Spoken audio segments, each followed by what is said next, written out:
Kito, Stefan. Dear shareholders, good morning and welcome. Huva huomenta ja tervetuloa. Good morning, och välkommen. I'm proud to be here to present the annual general meeting with a review on our 2020, my first year as president and CEO of Konecranes.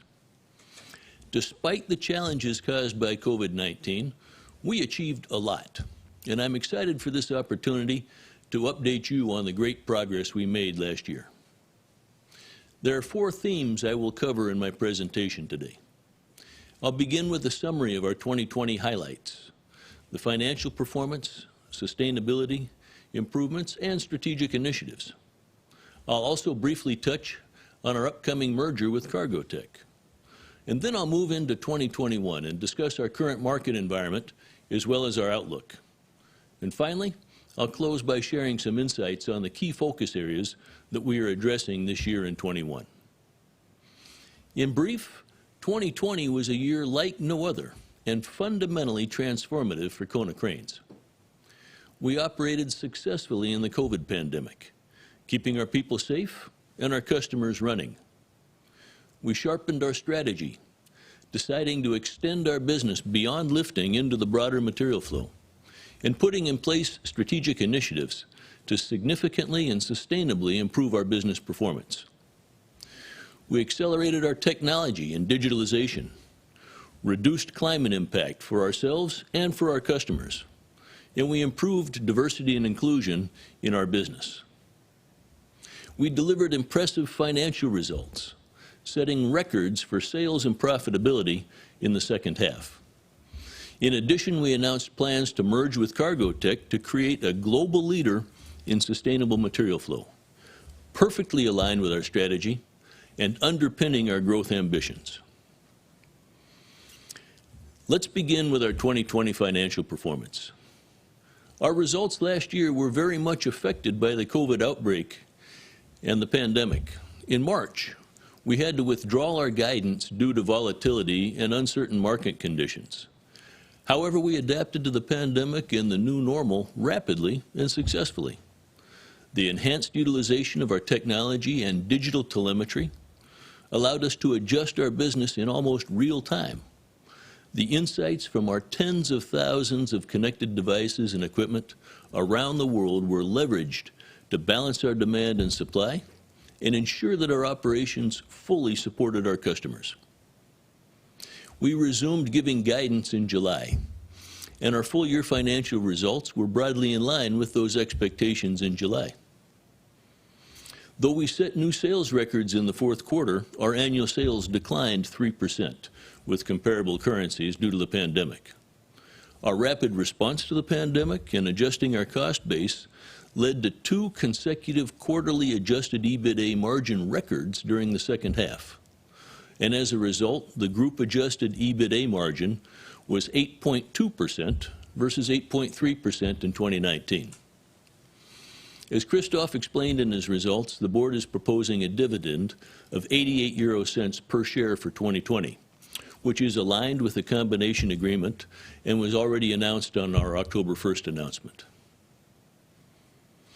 As for our 3 businesses, Service and Port Solutions businesses recorded solid performance in a tough environment in terms of profitability. 2020 was a year of rebound for industrial equipment. We continued to make good progress with our growth engine, our service business. The service agreement base grew 8% with comparable currencies, including MHE-Demag. Sales declined 3.4% with comparable currencies, and the adjusted EBITA margin rose to a record high 17.2%, an impressive achievement given the challenges caused by the pandemic. In Port Solutions, COVID-19 slowed customer decision-making, and both the full-year order intake and sales declined from 2019. However, in the fourth quarter, our customers decided to move forward with their orders, and the year ended with record-breaking quarterly orders for ports. Our ports business also took big steps during the year with its path to port automation strategy. Winning, for example, a deal for 34 automated stacking cranes with DP World Antwerp Gateway, finalizing its delivery of 88 automated stacking cranes with the Virginia Port Authority, and continuing its port automation projects with the Hadharam Container Terminal in Israel and Abu Dhabi in the United Arab Emirates. In industrial equipment, external order intake decreased 20.2% with comparable currencies. Industrial equipment was most impacted by lockdowns and access restrictions of our three businesses.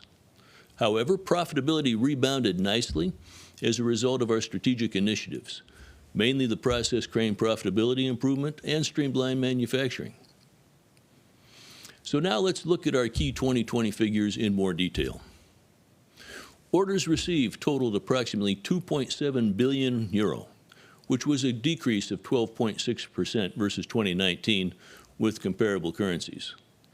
Group sales were down 3% on a comparable currency basis, while both orders and sales decline resulted from COVID-19 pandemic. Consolidated adjusted EBITA decreased 5% to 260.8 million euro, and the adjusted EBITA margin declined only slightly to 8.2%.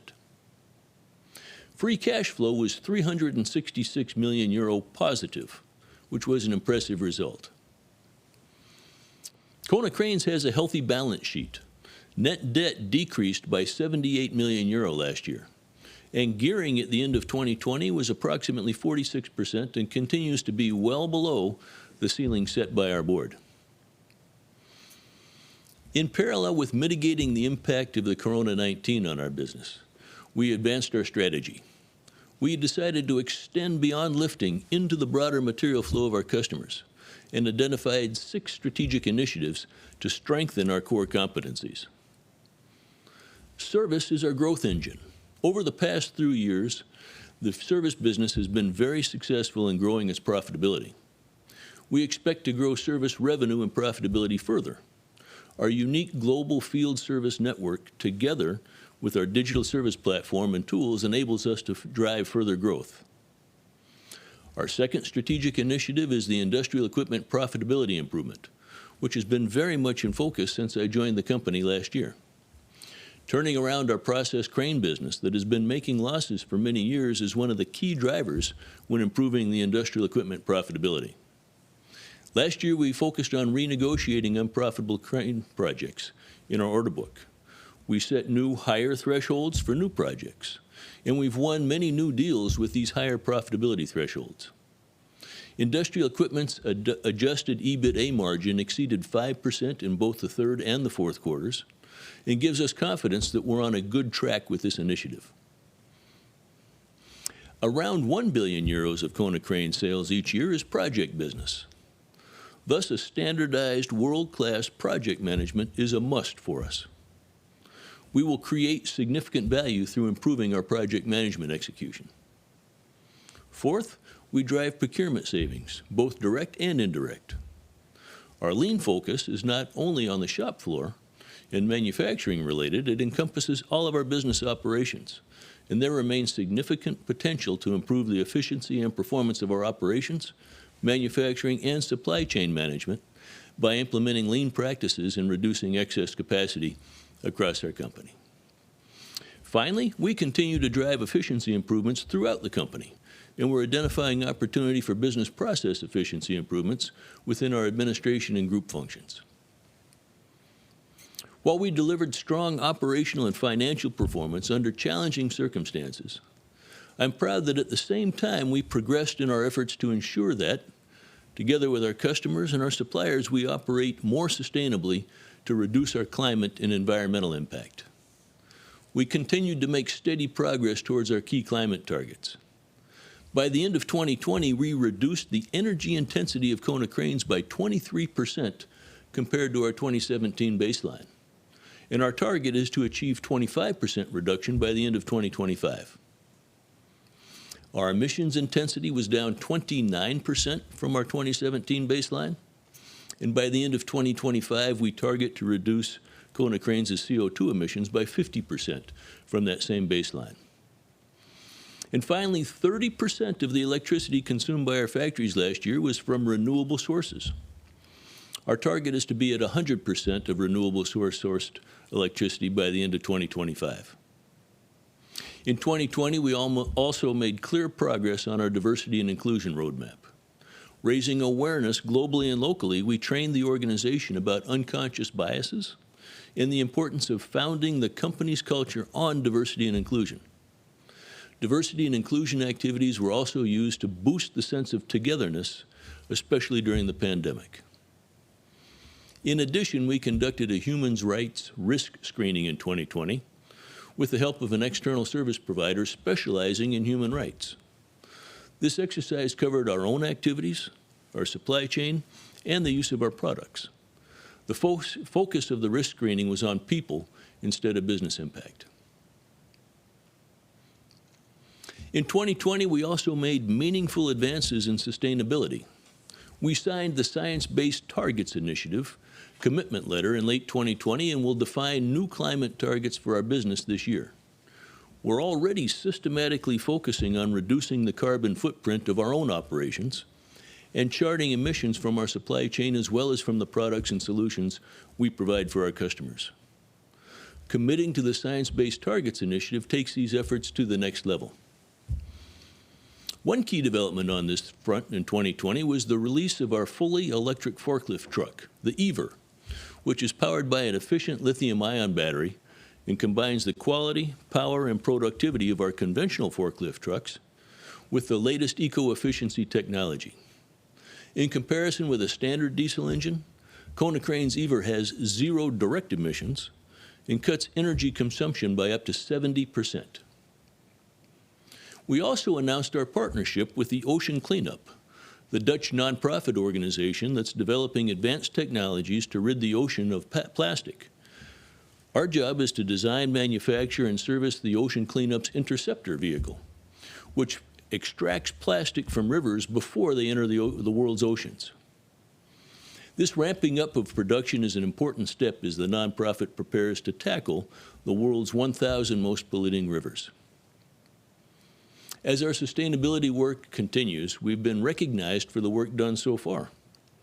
Konecranes received an A- rating in the CDP's climate program and a leadership ranking, which is not that common for capital goods companies, based on our 2019 disclosures on actions to cut emissions, mitigate climate risks, and develop a low-carbon economy.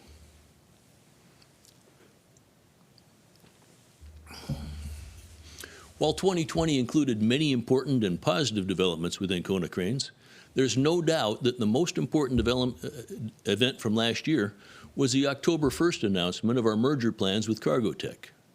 Both Konecranes and Cargotec's extraordinary general meetings approved the merger in December, and these were important steps towards the completion of the merger. The merger is currently expected to be completed on the 1st of January 2022, given that all the conditions and merger control approvals are fulfilled by then. Together, Konecranes and Cargotec will create a global leader in sustainable material flow. The combination is a compelling fit of 2 Nordic industrial companies with a global perspective, and it underpins our strategic plans and growth ambitions. And here are the 5 key rationales for the merger. First, for our shareholders, the future company will unlock significant value. This merger is not only about synergies, it's also about top-line growth potential and our aim to grow faster than the market. Second, for our customers, we can further strengthen our position as the life cycle partner. This will accelerate our services growth, and we will accomplish this through our broad service network, our world-class digitalization, and our life cycle services platform and premium technology. Third, for society, we can help solve the sustainability challenges we face.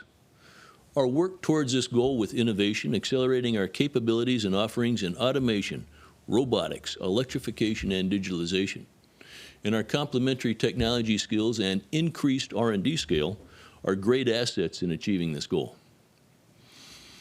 Fourth, for us, the future company will be in a much better position to grow, and we envision above-market growth rates through organic and non-organic activity. And finally, the future company will create a combined team of top global talent. We'll be an exciting, purpose-driven company committed to diversity and inclusion and focused on the sustainable material flow value chain. Our stakeholders are eagerly waiting for additional information on the merger. And as soon as we have concrete news on the merger control process, management appointments, the new name, or other relevant matters, the news will be communicated to the market transparently and on a timely manner. Before turning to 2021, I'd like to conclude that all in all, 2020 was a very exciting year for Konecranes, giving us very strong momentum and positioning us very well for the future. Let's move now to the market environment. Activity in the world's manufacturing sector weakened dramatically during the first months of 2020 due to the COVID pandemic. Since the end of the first half of 2020, the manufacturing sector operating conditions have improved. In the Eurozone, the manufacturing sector's operating conditions have continued to improve in 21, and the manufacturing PMI index was at its highest level for 3 years in February. In the U.S., the manufacturing PMI index has also continued to signal growth and was at a record high in January, with February only slightly below. And correspondingly, the manufacturing industry capacity utilization rate has improved both in Europe and the U.S. after the first half of 2020. In both regions, the rates still remain, however, behind pre-COVID levels. Operating conditions have also improved in the BRIC countries. In fact, all 4 countries' PMI were in the expansion territory in February. For our Port Solutions business, we follow the Global Container Throughput Index, which also clearly impacted by the COVID virus last year. The index declined sharply in February, its largest monthly drop ever recorded. Chinese ports started to recover in March, returning to more normal conditions. And outside of China, container throughput picked up in the fourth quarter. And the global container throughput exceeded the previous year's levels by the end of the year. In connection with our 2020 financial statements release, we gave demand outlook for Q1 21 as well. Due to the COVID pandemic, the worldwide demand picture still remains subject to volatility. In Europe and North America, the current demand environment with the industrial customer segments is showing signs of improvement, but remains below the year-end 2019 levels. At the moment, the demand environment in Europe is still less volatile compared to North America. In Asia Pacific, demand environment has started to show signs of improvement also outside of China, but remains below the 2019 levels. The global container throughput has reached the previous year's levels now, and long-term prospects related to the global container handling remain healthy. In connection with our 2020 financial statement release on the 4th of February, we also gave financial guidance for 2021. We expect our net sales to increase in the full year 21 compared to 2020. And given our performance track record and the continued implementation of our strategic initiatives, we expect our full year adjusted EBITA margin to improve from 2020 as well. As a reminder, Konecranes will report its Q1 2021 earnings on April 28th. The pandemic continues, but Konecranes has a rock-solid foundation for growth and future success. And while the prospect of joining with Cargotec is a great prospect, Konecranes will remain and maintain its clear focus on continuous improvement and performance throughout 2021. Thus, I'd like to end my presentation with some words on our 3 focus areas in 2021. First is continued excellent business performance. We're committed to delivering the best for our customers and to growing our business. Earlier in my presentation, I addressed our 6 strategic initiatives that we introduced last year. We are already on a very good trajectory with these initiatives and expect further results in the coming quarters. Second, we aim to extend our industry leadership through digitalization and technology. The pandemic has reinforced the importance of digitalization, and companies like Konecranes, which has had the foresight to invest in broad digital footprint, has benefited as a result. This footprint includes tens of thousands of connected cranes across the world and a data science laboratory in France. We continue to leverage and find new ways to tap our TrueConnect crane utilization insights and digital telemetry to benefit our customers and to improve our business performance. And finally, sustainability. Konecranes makes lifting and material flows more productive and more sustainable. We target a decarbonized and circular world for our customers and society at large. And our work to define new, even more ambitious climate targets for our business in alignment with the Science-Based Targets Initiative is progressing well. We maintain our focus on diversity and inclusion, and as you've come to expect from us over the years, safety continues to be at the core of everything we do. 2021 will be an exciting year for Konecranes. The journey of transforming Konecranes from a good company to a great company has only just begun. Dear shareholders, thank you for your attention. Thank you for your support during my first year at Konecranes. Thank you very much.